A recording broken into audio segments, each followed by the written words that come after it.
Looks like folks are still trickling in here. Thank you to all of you who have already joined. We're also live streaming on YouTube.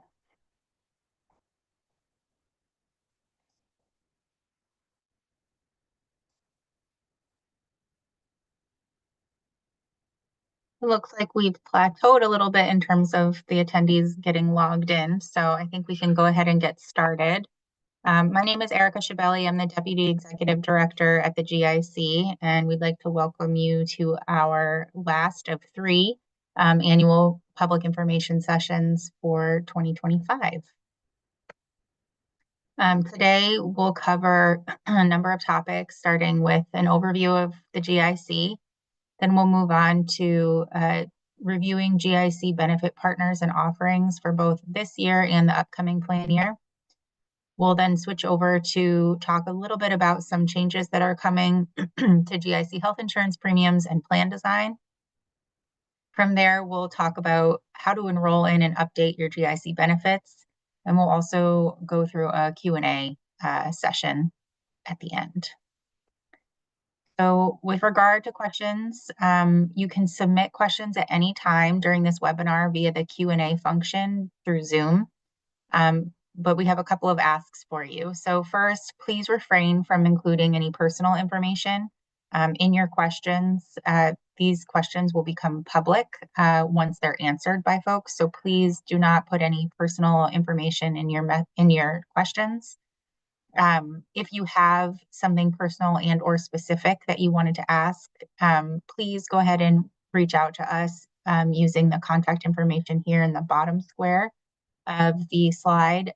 That's our online contact form, or you can call us 9 to 5 Monday through Friday, and members of our team will answer the phones. Lastly, we will get to questions. We'll do an overview of retirement questions. We get a lot of questions about the buyout program and also around the possibility of individual plus one plan. So if you hang tight on those questions, you can save them. And if we don't cover the question that you have, please feel free to drop it into the FAQ or into the Q&A section. But we will cover retirement buyout and the possibility of an individual plus one program. Okay, so with that, I think I'll turn it over to Matt now that housekeeping is taken care of. Matt? Yes, thank you, Erica. Good morning, folks.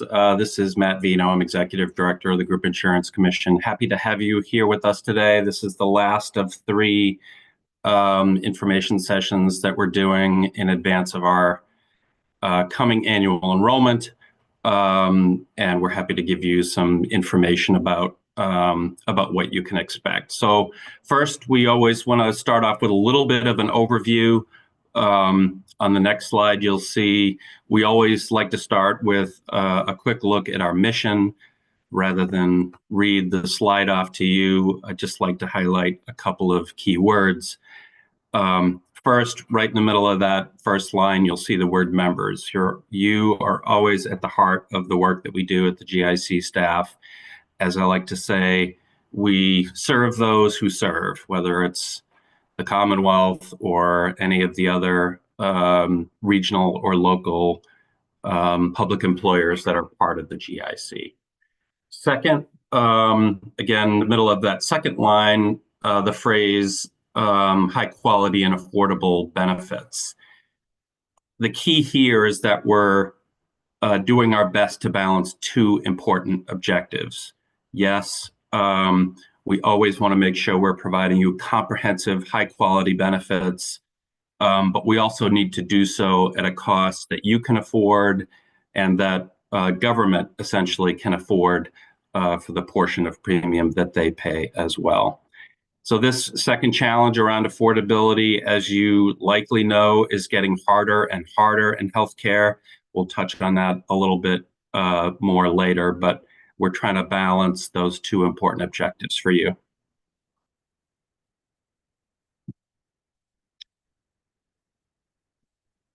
And then the goals on the next slide come directly from our missions, especially the first two I've already really spoken on. The third is kind of interesting because we are so large with over 400,000 members, we also have the opportunity to influence the healthcare market for the entire state. And we take that responsibility very seriously, whether it's affordability, expanding access to behavioral health, which we've spent a good deal of our efforts doing over the last several years, or closing gaps in health equity. So what we do at the GIC helps you, but also hopefully helps the rest of the system. And then finally, we want to be as efficient as we can and effective as we can. So we want to serve you with the tools and guidance to manage your own benefits, be here for guidance and support when you need us. But we have a very small staff, smaller than you might think. So it's important that we operate as efficiently as we can.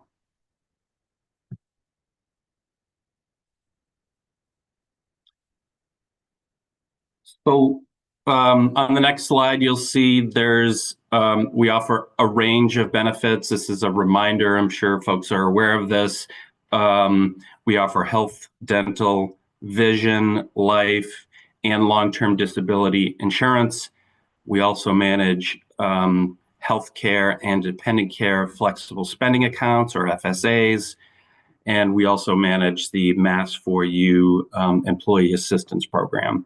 So it's important to note here that not all of these offerings are available to each and every GIC member. So for instance, the employee assistance program is for employees, not for retirees by its name.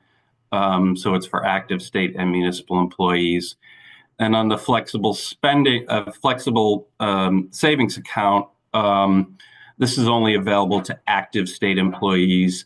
We do know that many times cities and towns that purchase through the GIC often offer their own separate similar programs to employees. But this is just a quick overview of the benefits that we cover. So here, just some quick facts about the GIC. As I mentioned earlier, over 400,000, around 455,000 now GIC members, including 110,000 retirees. Of course, most of them are in Massachusetts, but especially our retirees spread all over the country, in fact, of the world. This makes us the largest purchaser of healthcare in the Commonwealth of Massachusetts, with an annual budget from the state of about $3 billion. We're also governed by a 17-member commission, as you'll see here in the middle. These are my 17 bosses, and they represent a variety of different perspectives in the insurance, and particularly for public employees sector. And then finally, in the lower right, a lot of people think of the GIC as working, with the state government and some municipalities. We actually work with a wide range of public agencies all across the state, 918 to be precise. More and more municipalities looking to join the GIC. But we've also, we work with housing authorities, regional school districts, a wide variety of different public employers in the state.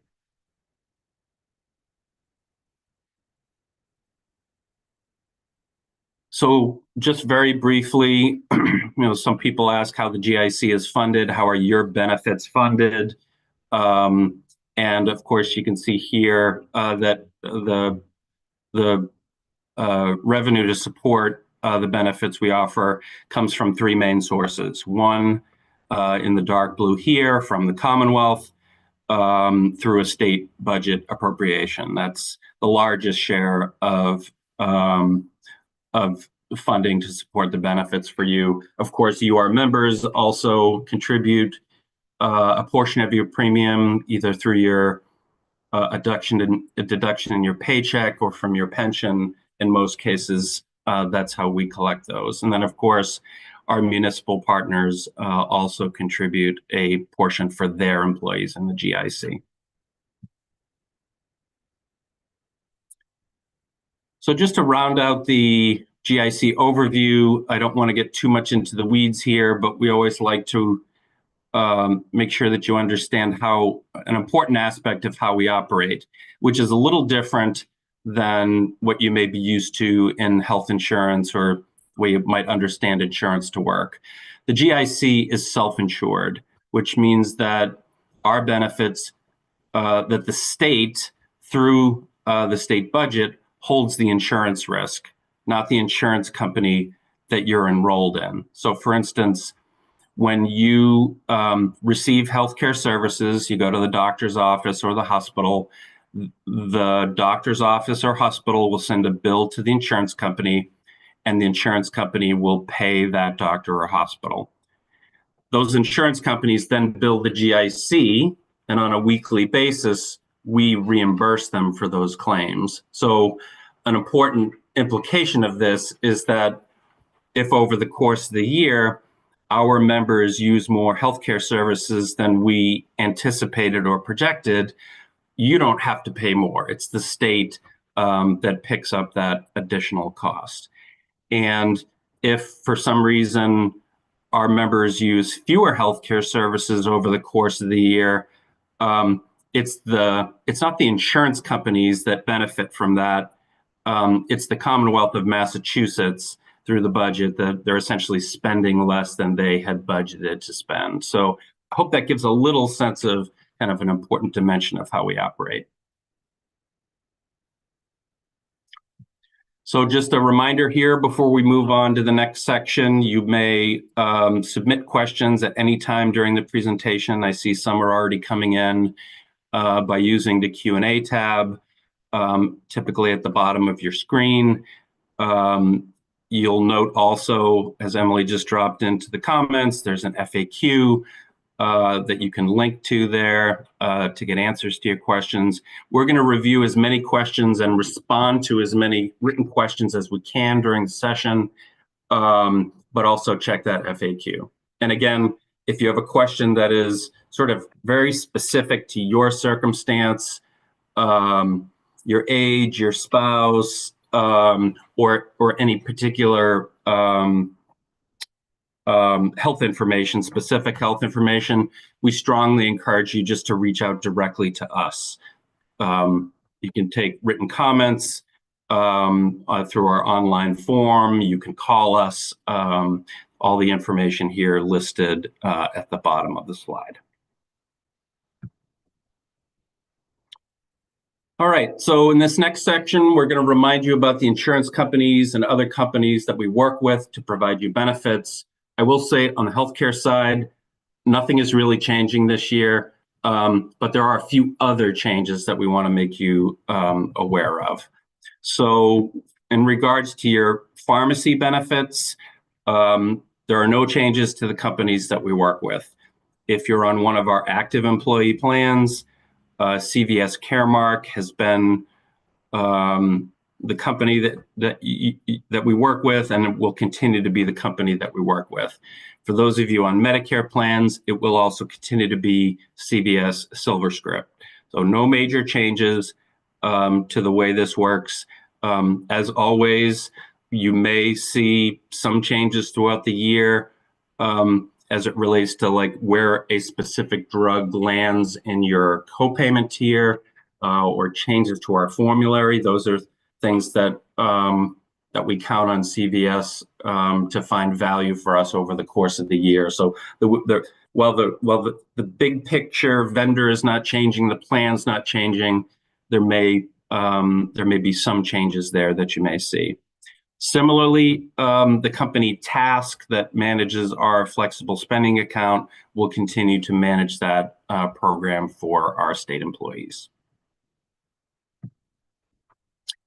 On the health insurance side, again, very similar. We'll continue to offer the same plans that we have since fiscal year 2024.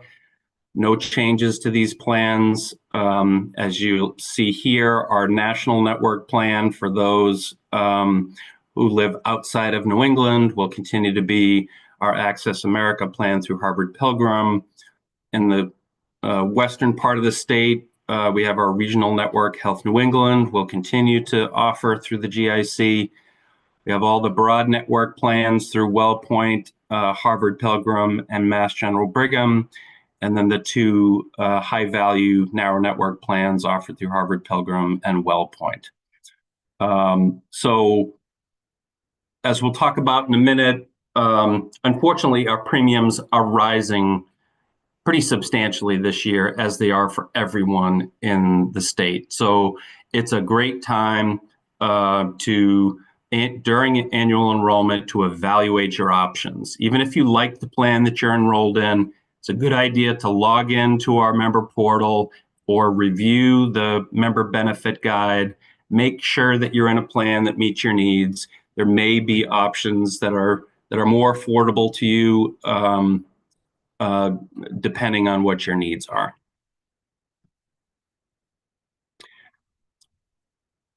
Finally, on the Medicare side, again, we will continue to work with the same companies to provide your Medicare benefits. On the left-hand side, you'll see our national network. These are our Medicare supplement plans through WellPoint, Harvard Pilgrim, and Health New England. And on the right is our Medicare Advantage plan, available in most of Massachusetts, which is called Tufts Preferred. These plans will continue into fiscal year 2026. So with that, I'm going to hand it over to my colleague, Cameron McBean, who's our Director of Vendor Management. He's going to talk about the one area where we are two areas where we are making some changes, and then he's going to continue on to talk about the next section, which is our rates and plan design changes for the coming year. Cameron?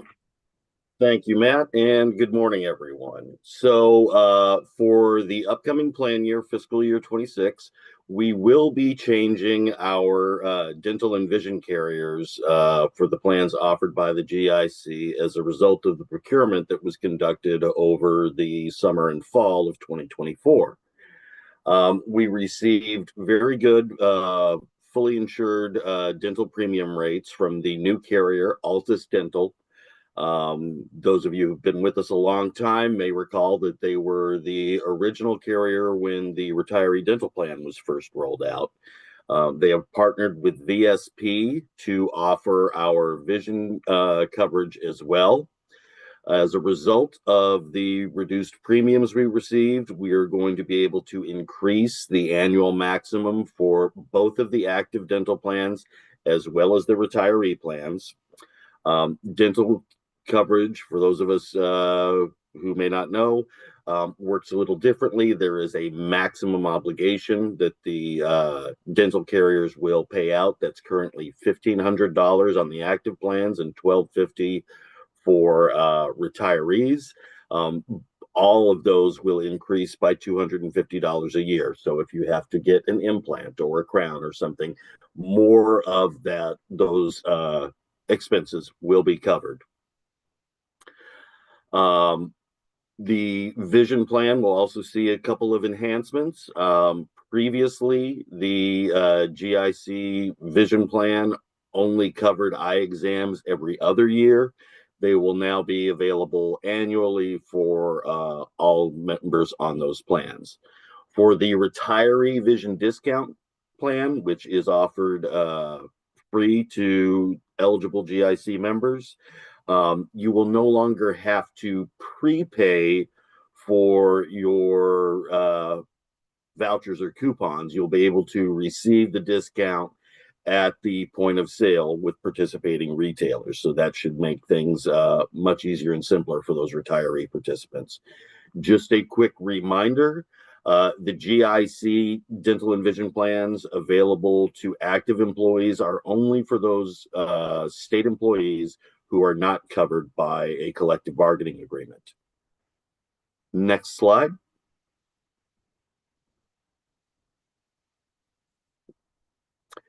We're going to do a quick refresh of the timelines involved with how we come up with our medical premiums. As Matt explained, the GIC is fully insured.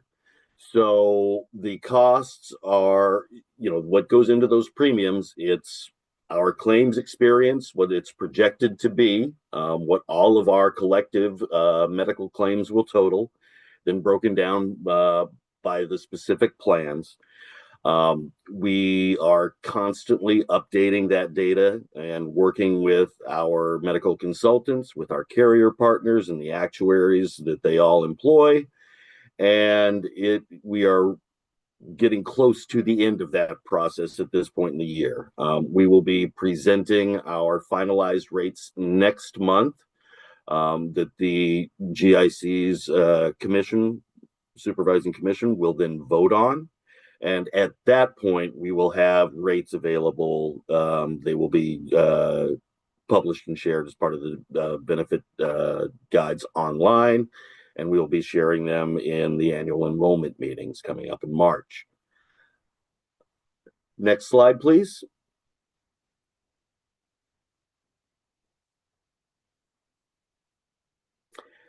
Now, Matt touched on some of the market challenges. I'm not going to get into all the details on this slide, but we are expecting relatively significant increases to our premiums for next year, and that is, largely a function of a number of forces coming together in a perfect storm. We've seen incredible inflation within the marketplace. All of our carriers have reported challenging contract renewals with different hospital systems. We've got the implosion of Steward, and now the amalgamation or the consolidation of those facilities by other players in the marketplace. And so this illustrates that, the GIC is expected to be right in the same range as everyone else in Massachusetts. And it's not just specific to our state, it is a nationwide issue. Next slide, please.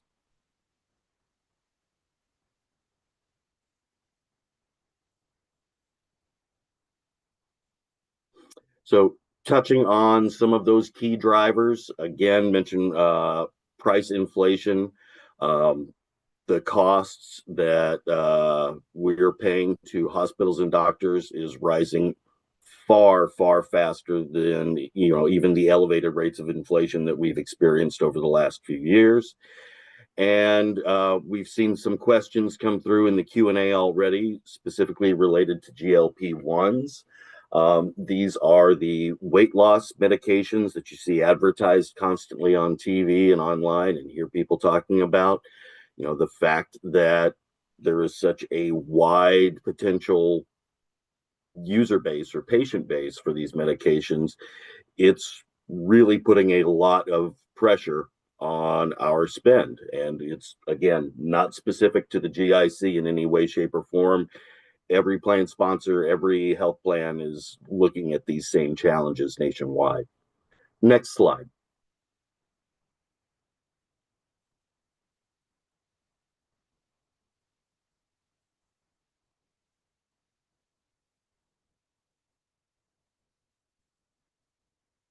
Okay, now we're going to move on to the some of the updates included within the medical plan.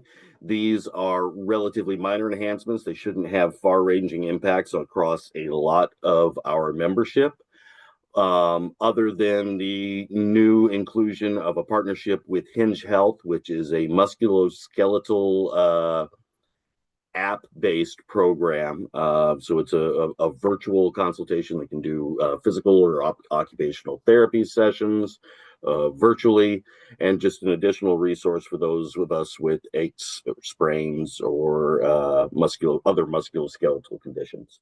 We will also be enhancing the fertility benefits across all of our medical plans to make sure that they are consistent, and that those members who require some fertility assistance through their reproductive journey have the same options regardless of which plan you're on, so that one plan is not more advantageous than another. We'll also be removing some nutritional counseling limits that are in place with some plans, as a nod to mental health parity as a result of an internal audit that we conducted. We can move on to the next slide. And then we also wanted to touch at the very end of last month, the Massachusetts legislature passed what's known as the PACT Act. This will have a financial impact on the GIC spend, but it will be beneficial for our membership for whom this may apply.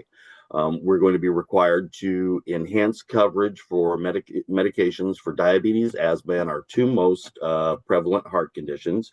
Generic medications for these conditions will be offering at least one with no cost share, and there will be a discount on brand medications relative to our current copays. And then we will also be implementing a continuity of care program for members who have to switch medications because of formulary changes. Next slide.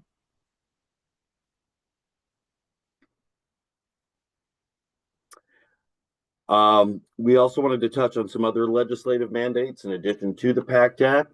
Fortunately, in the budget for the current fiscal year, the legislature approved an increase to the basic life and accidental death and disability benefit that's available to GIC members or active state employees and retirees. And for a long time, the basic life benefit only paid out a $5,000 payment upon death. So that has now gone up to $10,000. We're very happy about that. There will be a small the state pays the majority of that premium. There is a small member liability that will also increase, but it's going to be very, very minor. There have also been mandates to increase coverage for enhanced imaging procedures for breast cancer screening, coverage for human donor milk and postpartum depression and home visiting services for those who've just experienced birth. Changes to pain management mandates, as well as enhanced coverage for therapeutic services for those members with Down syndrome. We could move on to the next slide. I believe that means it's time for me to hand things over to Paul Murphy, our longtime and esteemed Director of Operations. Thank you, Cameron, and good morning, everyone. If you could advance the slide.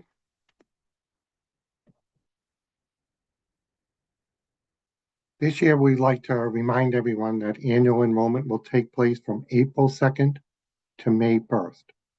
During this time, members can change their health plan, enroll in GIC benefits, withdraw from GIC benefits, and apply for the buyout. And we'll talk about the buyout after we finish these slides in the Q&A.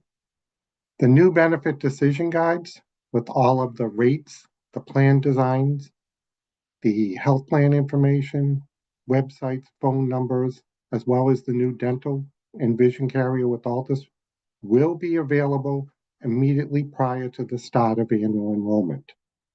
They'll be on our website. They'll also be in the member portal. We encourage members to review all of the options in the benefit decision guide during open enrollment. One thing to note, that if members do not want to make a change to their GIC benefits, if they do nothing, nothing will happen. GIC does not require members to re-enroll in their health insurance plan during open enrollment, but we do encourage members to review their benefits, see what's new, and contact the GIC or their carrier regarding any benefit questions they may have. If you could advance the next slide.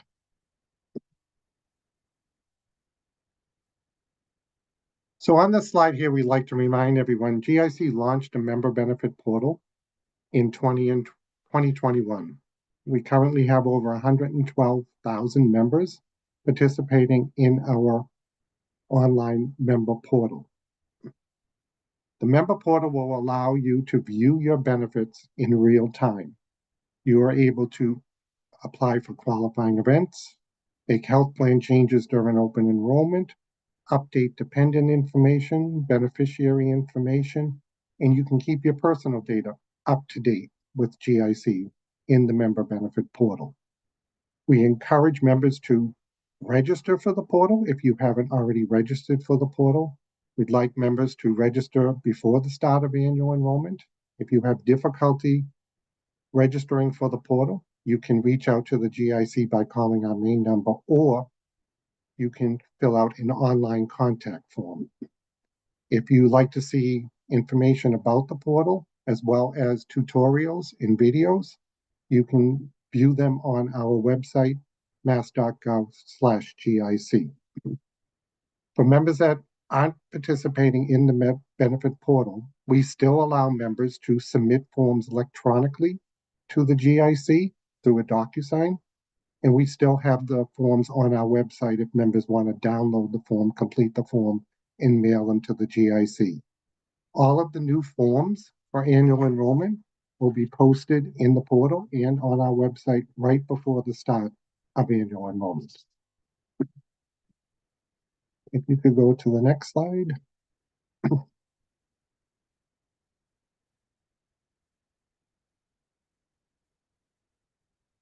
On this slide here, we've given you the health plan phone number, website address, and some helpful hints on when you should contact the carrier regarding finding a provider, looking at what tier your doctor or hospital is in, looking at what programs are available, like the telehealth or fitness, or just understanding your coverage or any benefit questions.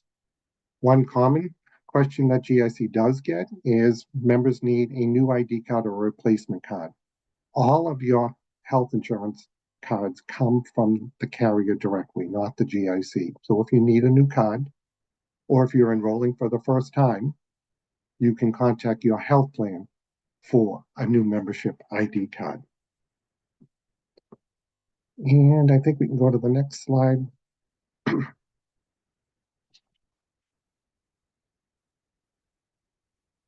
I can turn it back to you, Erica, if you want to do the reminder, and then we can go into the Q&A. Great, thanks, Paul.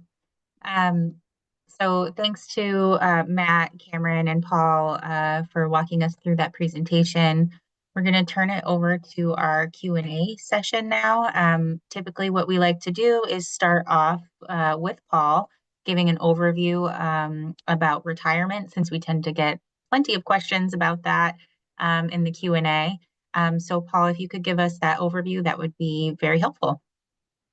Sure. What I'd like to do is go over some of the questions we get regarding members turning 65, Medicare, what happens, what should they do? So I can give you some of the most common questions we get and some of the common scenarios that members encounter when they retire or turn age 65. Again, if you have questions regarding your coverage and what happens, by all means, you can reach out to the GIC with the online contact form or call our main number. But I'd like to give you some common scenarios. First of all, if you are a member and you are retired and you are turning age 65, the GIC will contact you 3 months before your 65th birthday, giving you instructions on what to do at age 65 and explain the Medicare options to you. The same applies to if you are covering a spouse under your health insurance plan with GIC and your spouse is turning age 65. The letter will give you all of your health plan options, all of the Medicare plans, as well as information regarding Social Security that you have to sign up for Medicare Part A and Part B. The letter goes out, like I said, 3 months before the 65th birthday to you and your spouse turning age 65. One question we get a lot is, I'm covering a spouse who is younger than me. What happens to the insurance? You as the member or your spouse, when you turn age 65, will receive a letter regarding options available to you. You can enroll in a Medicare plan with the GIC, and your spouse can remain in a non-Medicare plan with the GIC. So you as a member can elect any Medicare plan, and your spouse under age 65 can still remain on your plan and elect any non-Medicare plan with GIC. The family plan, if there's no other dependents covered, is no longer needed. So we will treat it as two individual plans. You as the member will be in a Medicare plan and your spouse will be in an individual non-Medicare plan. Like I said before, you can have any Medicare plan you want and your spouse can be enrolled in any non-Medicare plan. In situations where both the member and their spouse are on Medicare, both of you need to be enrolled in the same Medicare plan. So just keep that in mind when you're looking at your options. The other scenario we get is what happens if I'm over age 65 and I retire? The same thing happens. When GIC is notified of your retirement by your agency or HR department, GIC will also send out the letter regarding your Medicare options once we receive the Medicare information from your agency. So the same thing happens. We contact you and your spouse once we receive the retirement information. A couple of things to keep in mind about Medicare. Medicare has two parts, Medicare A, which is hospital insurance, and Medicare B, which is doctor's insurance. Medicare alone does not cover all of the claims. You need a supplemental plan to pick up the balance of any claims that Medicare does not pay. That's what the GIC offers. All of our Medicare plans are supplemental plans to your Medicare coverage. Only Social Security can advise you if you are eligible for Medicare Part A and Part B. The GIC can't offer any assistance. You have to contact Medicare directly regarding your eligibility for Medicare Part A and Part B. State law does require anyone who is retired with the GIC to apply for Medicare A and B at retirement or 3 months before their 65th birthday if they want to continue their GIC coverage. So state law requires enrollment in Medicare A and B. If a member or spouse doesn't enroll in Medicare, then the GIC has the option to cancel your GIC coverage. So keep that in mind, it's state law. If you are not eligible for Medicare, the GIC will require proof of your ineligibility for Medicare. So you have to apply with Social Security directly. You will receive a denial letter that either you don't have enough quarters or earnings for Social Security. GIC will need that letter from Social Security. What happens then is at that point, you are allowed to stay in your non-Medicare plan with the GIC. So you just continue in the plan you had prior to age 65 or retirement. Another thing to keep in mind is that if you are turning age 65 or retiring, you can use the member benefit portal. The member benefit portal will walk you through step by step on enrolling in a Medicare plan, in a non-Medicare plan for your spouse, or a Medicare plan. It gives you step-by-step instructions to enroll in the Medicare plan. If you choose not to use the portal, you can also just return the letter we send to you when we are notified 3 months before your 65th birthday or when you retire. Another question we get is, a lot of people say, well, I'm going to continue working after age 65. In situations where you're going to continue working after age 65, you can enroll in Medicare Part A at age 65, but you need to defer your Medicare Part B coverage. There will be no penalty assessed by Social Security at a later date as long as you defer your Medicare Part B. After age 65, if you continue working, same rules apply to your spouse. Your health insurance with GIC, the non-Medicare plan, becomes the primary payer until such time you retire. We don't want anyone applying for Medicare A and B until they retire or turn age 65. So if you're going to continue working after 65, you can enroll in Medicare Part A. It's not necessarily the hospital piece, but you can defer the Medicare Part B so that there will not be a penalty assessed by Social Security at a later date. A lot of questions we get from members is, I'm retired, I'm on Medicare. My spouse is still working. Does my spouse have to apply for Medicare? In situations where you, the member, are retired and you are covering a spouse who is also age 65 or older, since you are retired, you have to follow the rules for retirement. Your spouse, as long as they are covered under your health plan, will need to apply for their Medicare benefits because you are covering your spouse and you are retired. Even if your spouse continues working after age 65, you have to follow the rules under GIC as a retiree in your Medicare options. So that's some of the most frequent combinations with Medicare. Like I said before, if you want to reach out using an online contact form or call our office with specific questions, sometimes members cover dependents on their health plan as well as a spouse, what happens at age 65. Dependents can stay on the plan. There's no change. It just may require that you maintain a family plan and a Medicare plan. So Erica, if you want, I can go into a buyout if you want.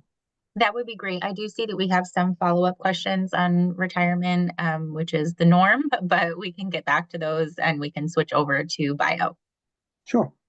Thank The you. buyout program, we get a lot of questions. It occurs twice a year, once during annual enrollment and once in the fall.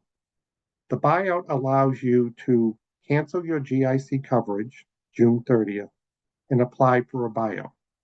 The buyout, what that is that you will receive a payment for 25% of the full cost premium for 12 months, starting in August. So the application is on our website during annual enrollment. You have to be enrolled in a GIC health plan on January 1st, 2025. Keep your coverage through June 30th, 2025. Submit an application for buyout, either through our website, you can download it, or in the portal. We will cancel the health insurance June 30th, and starting in August, you will receive a check or a reimbursement in your paycheck for 25% of the premium for 12 months. If you experience a qualifying event during the year, or you wish to apply during another open enrollment, you can re-enroll in GIC benefits. Thank you, Paul. So the next question that we tend to get a lot about, actually, let me redirect here. So we have gotten a few questions about Altus Dental and how that's changing for GIC members. So Cameron, let me just pose a few of these questions to you. I know you can see them in the Q&A, but let me just facilitate here. So for will folks have to find new dental providers who take Altus since we're switching vendors? Yeah.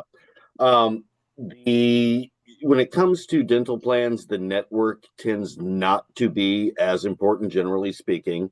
For example, we have for the two plans available to active employees from the GIC, one of them really doesn't differentiate between whether or not you go inside or outside of the network. And the value plan has slightly better benefits if you stay in network, but it's not a huge differential. Altus is a very, very strong provider in the New England region. We did an examination of their network compared to MetLife. We don't expect to see much disruption. One of the big differences is we do intend to move. Currently, the MetLife plans run on a calendar-based plan year, unlike all of the other GIC benefits. So we will be moving that over to match all of our other plans effective with the new plan year and the new contract with Altus. But you should not, having to switch dental providers or find a new provider should not be a major concern. Thanks, Cameron. Let me just pull up the next question here related to dental. As the questions pour in, it bumps my ability to read the question. So just give me a second while I relocate the most recent one. How do I update the vision and dental to a family plan? Is that available on the GIC's website on the portal? Yes, you just need to sign into the portal during annual enrollment, and you can make any changes at that time. You can also make changes if you experience a qualifying event. Say your family members are covered under a spouse's plan, they change jobs, you want to bring everybody into the GIC plan. That would be a qualifying event, and you could make the change at that point in time. Great, thank you, Cameron. Okay, so switching gears a little bit, as I mentioned, we often get questions about whether the GIC will offer an individual plus one plan as opposed to an individual or a family plan. So Matt, I wanted to turn it over to you to speak to that a little bit.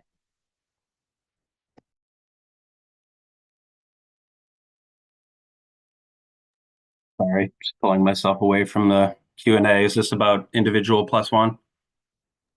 Yes, yep. Yes. Just speaking to that a bit.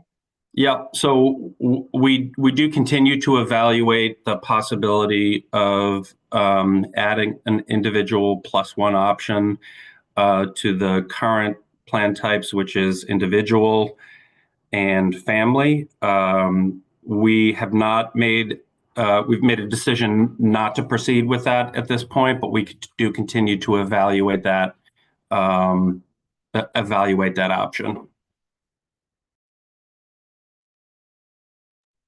Thank you, Matt. Okay, let's see. We have a few questions about the material for today and where they will be available. So we do have a Q&A, an FAQ page that Emily has popped into the chat function for you all to access. What we do is we kind of comb through the Q&As from all three sessions, and then we will upload new FAQs. We'll add them to the existing FAQs. So the Q&As as they're posed today won't be available after the session, but we'll curate them into an FAQ list that will be accessible on our website. And Emily has, again, dropped that in to the chat. We've also been asked whether the presentation, the slide deck, will be available. It's actually already available on our website. Emily has dropped that into the chat as well. So please take a look there. And we'll be sending out emails next week to participants of these sessions with the recordings and also with the presentation itself. So the recordings, since we are streaming live on YouTube, they are available already on YouTube. And as I mentioned, the presentation is also available on our website. So please feel free to take a look at those items. And if you don't get a chance to take a look at them this week, we will be able to send out an email next week with all that information contained within. So moving on here, let's see.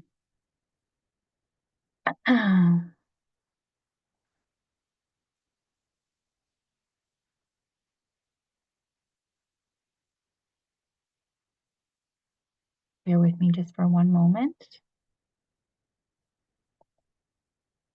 So we have a question about retirement, Paul.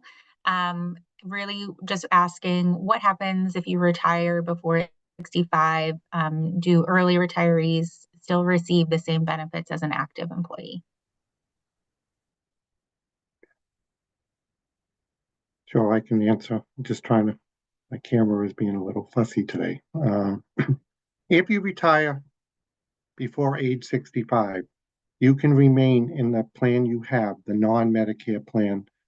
Nothing changes until you reach age 65. So you can continue in your GIC plan. Any non-Medicare plan is available to you. Retirement is a qualifying event to change plans. So at retirement, you can change to another plan, a non-Medicare plan. And thereafter, the changes can only be done during annual enrollment. One thing to keep in mind about the non-Medicare plan, once you retire, the contributions change. They're based on your date of retirement.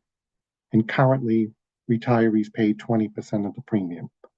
You can look in the benefit decision guide for the different premium contributions based on your date of retirement for the non-Medicare plans.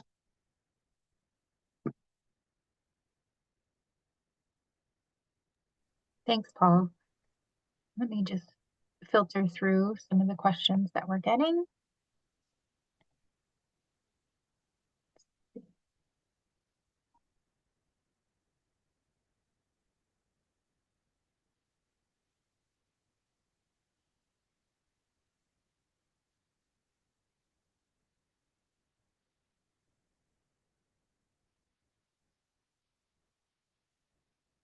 So a clarifying question here.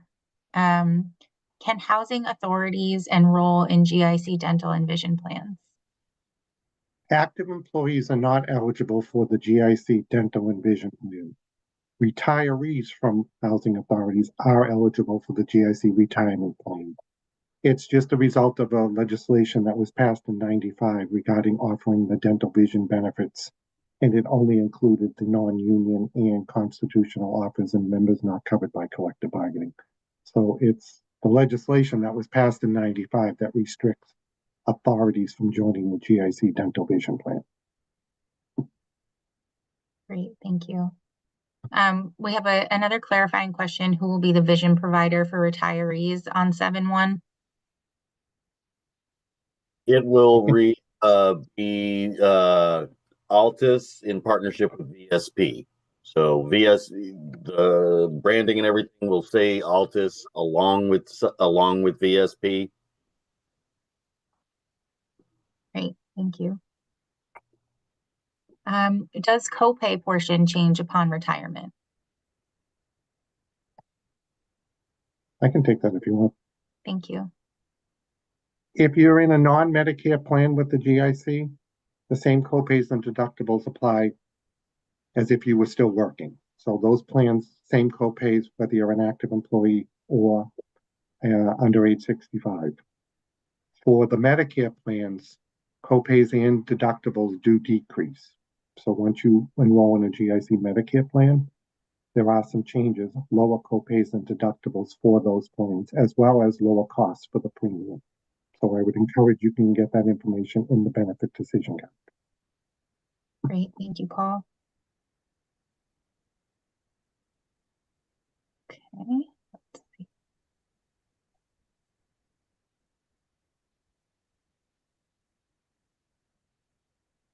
We have quite a few specific retirement questions. So I will forego those ones for now.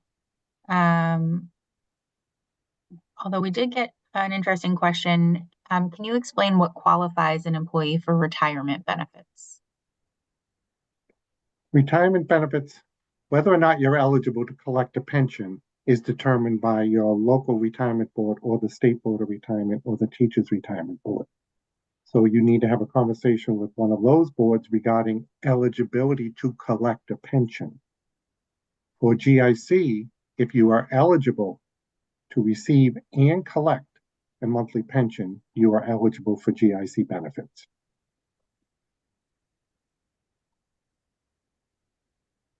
Great, thank you, Paul. Let's see here. So we got a question about whether or not we have a flow chart or something for retirement to help folks kind of understand that process. We do have a video that Emily has posted in the chat about turning 65 and what you need to do when you turn 65, what you can expect. So please take a look at the video that Emily posted in the chat. Let's see here. Let's see. When retired, are you able to pay COBRA with 509 for 36 months and then switch to retiree dental and vision? I'm not sure if that's something we can actually answer, but I'll pose it. We can, let me see if I can do a quick high-level explanation of the dental and vision, how it works. So the GIC offers a dental vision plan, as you see in this slide deck, for members not covered by collective bargaining or members that are confidential. So those members that enroll in a GIC plan and they retire, when they retire, they have the option of enrolling in the GIC's dental vision plan as a COBRA member for 18 months. At the end of 18 months, you will be given the option to enroll in the GIC retirement plan. Also, at that point, you are enrolled in a discount vision plan with the GIC. So if you're in the GIC dental and vision plan, you will have the option for COBRA 18 months. At the end of 18 months, you can then go on the GIC retiree dental.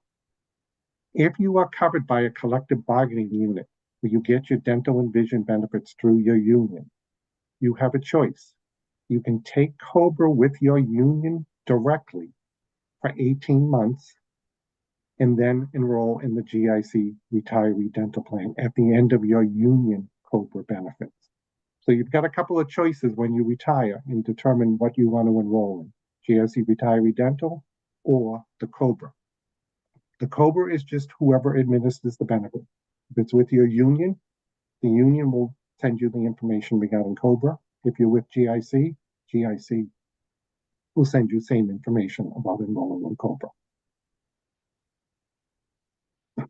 Thank you, Paul. Another retirement question here. For recent retirees, when do active benefits stop and retiree benefits begin? Is there continuous coverage? Yes, there is continuous coverage. So if you are enrolled in GIC benefits and say you retire today, as an active employee, you've already prepaid your February premiums. All GIC premiums are deducted a month in advance. So if your retirement date is anytime in January, you are covered through the end of February as an active employee. And for GIC purposes, your retirement begins on March 1st. We will then start billing you for a period of 3 to 4 months. Once your pension check is received, we will then coordinate with the retirement board to deduct the GIC premiums. But just keep in mind that whatever date you retire, your premiums as an active employee are paid through the end of the following month. And we will stop billing you for your retirement benefits. So please keep in mind that during that transition from active employment to retirement, you will receive a monthly bill from the GIC. We encourage everyone to pay that bill. Many people think that when they start receiving their pension and the deduction starts, they don't need to pay those premiums. You do need to pay those premiums when you receive a bill after you leave from GIC until your pension kicks in. And we will notify you when we are stopping the bill and the deduction comes out of your pension check. Thank you, Paul. We have a question just clarifying about deferring Part B when continuing to work after age 65. So the question as posed here, when continuing to work after age 65 and having signed up for Part A Medicare, by deferring Part B, do you mean just not signing up for Part B, or is there an action step for deferring? It's two situations, and you really can go on to the Medicare.gov website. If you receive a card in the mail from Social Security, which usually applies to members that are collecting a Social Security benefit, you need to send the card back to Social Security, deferring your Medicare Part B premium. But in most cases, no action is going to be needed if you're going to continue working after 65 and you don't receive a card from Social Security.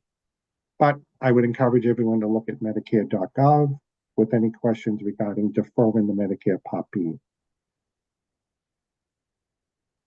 Great, thank you, Paul. So we've had a couple of other questions pop up just regarding the Q&A and also some of the links that we've posted. So Q&A, as I mentioned, will not be available in this format. Following the sessions, we'll go through them, we'll refine them, and we'll add any new questions to our existing FAQ page, which Emily posted in the chat function. The chat function is separate from the Q&A function. So please look to the chat function to find the links that Emily has posted.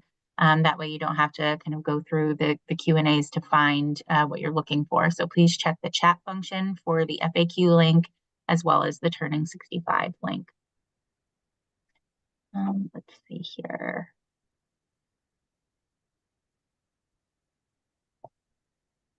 Okay, I think with regard to broad questions, I think that is all we have at the moment for kind of broad slated questions. So, Matt, is there anything you wanted to say to wrap up? Thank you, Erica. Mostly a thank you to our members for engaging with us through this online tool. Your feedback is very important, and as has been noted several times, in addition to pulling these together in FAQs and making them available, both the questions and the answers available publicly, we also take a lot of the feedback back that we get from you to inform our decision making. So hearing the feedback on individual plus one, which clearly folks are very interested in, is helpful feedback for us to hear. What I would say, and I just answered one of these questions live, if you have feedback, suggestions, things that you want us to know, maybe challenges that you're having with one of our programs or one of our vendors, we want to know that. So again, the online contact form listed here is available for you to reach out to us with specific problems you're having that we can help you resolve, but also for general feedback on how we're doing for you and how our vendors are doing. So anything that you would like to share with us, please avail yourselves of that. I don't want folks thinking that those forms go kind of off into the ether. We do review those and take them seriously. So, I guess what I'm saying is this session and our responses to the Q&As is not our only opportunity to engage with you or to hear from you or to learn from you about how you're experiencing our benefits. So please reach out, whether it's a phone call or the online contact form. We're interested and eager to hear about your experience. It can help us improve what we do and hold our vendors accountable when they're not performing well. But we only know these things are happening. Well, not the only way. Like there's lots of mechanisms for us to keep an eye on our carriers, but hearing from you is an important element of that. So thank you. It's been a challenging year. Our costs continue to rise. We're doing our best to constrain those costs. We're trying to do so in a way that doesn't shift a growing burden of this growing burden onto you. So we're working hard on serious proposals to deal with these challenges and continue to provide you high quality, affordable benefits. So thank you for the work that you do for the public, whether it's the state or one of the other agencies you work for. We're here to serve you, and hearing from you today helps us do that better. So thank you all. Thank you to my team. And please stay in touch. Thanks, Matt. If you didn't get your questions answered, please go ahead and reach out to us via the contact form if you have those specific personal questions, and we will get back to you. Thank you very much for joining.